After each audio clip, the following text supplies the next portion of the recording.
Hello, in this video I'm gonna show you how you can update the software of TOZO OpenEgo.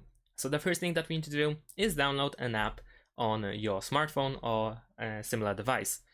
We can find the TOZO app on the Play Store or the Apple Store or something similar to that. Once you have this app installed, then what you need to do is, of course, open it.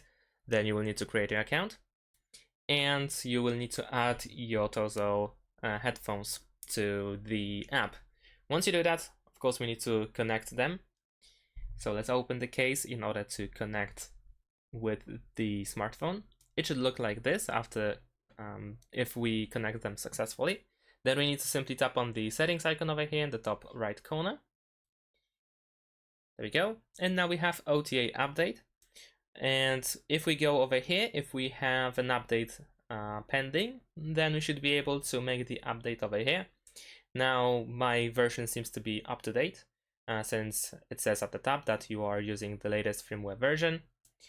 So everything is good. However, I assume that if you have an update, then you should be able to make the update over there.